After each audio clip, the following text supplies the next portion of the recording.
line. And Winterbottom is staying out of the mix as well. He knows he's not in the hunt up front, so he stays wide, gives them room.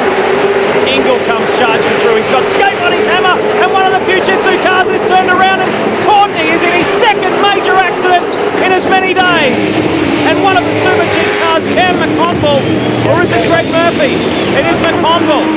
Is smashed heavily. That was the car that came in contact with Courtney. Carnage here in Adelaide. Yeah, okay. Well, there was some lunacy there. This is going to take a number of laps to clean up.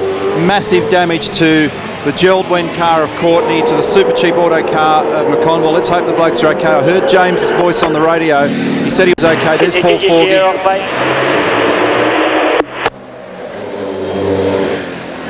So there's the respective crews.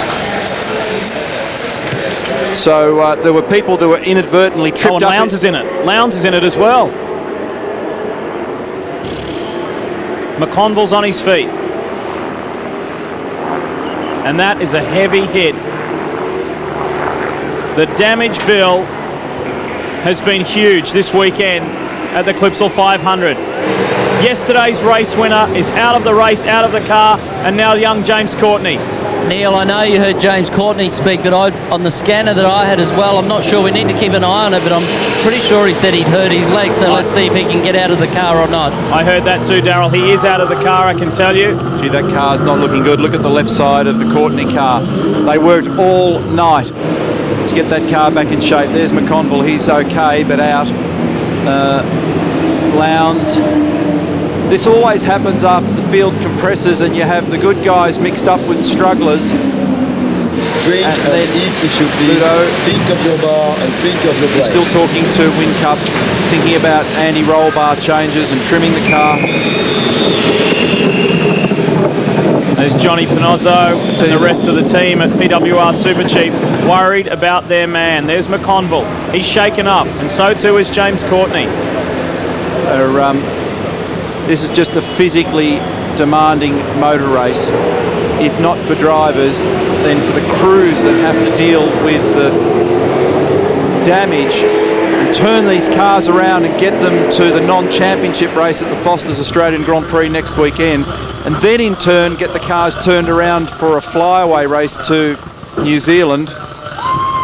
Well, I'd be keen to see a Zinger replay there because there was a Fujitsu car involved. It got broadsided, and from there on in, it was mayhem.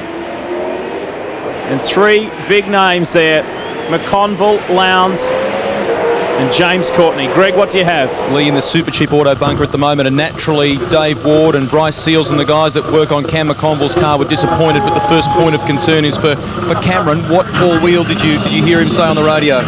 Basically, as soon as he hit, he got on the radio and said that he was hurt.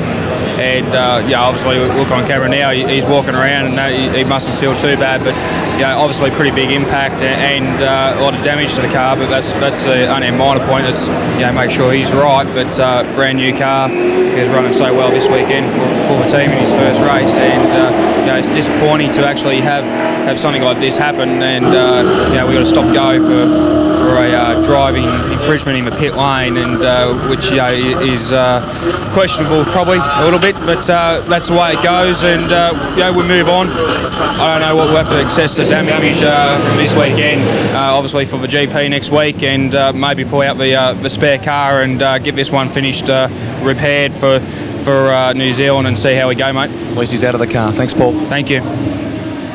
Anybody that was marginal on fuel will no longer be marginal on fuel. So whilst this has got our attention focused at the moment for those that are running, here's the replay. What can we learn here? Winterbottom was going slow.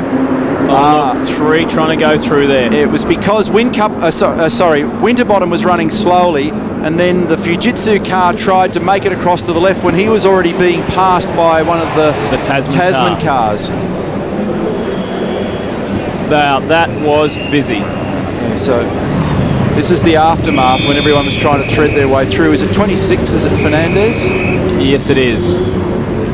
Yeah. And 3 was Jason Richards. So Jason Richards was the Tasman car, so he was trying to thread his way through. Here we go. So Winterbottom's in the Ford Performance Racing car, Fernandez in the Fujitsu red and blue, and then Jason Richards tries to go through on the left. Jason Richards has touched the left side rear of Fernandez, turned him, and then that's when all the chaos has unfolded. Nowhere to go. And look, Courtney goes into the Fujitsu car. He tags Lowndes. That turns Lowndes around.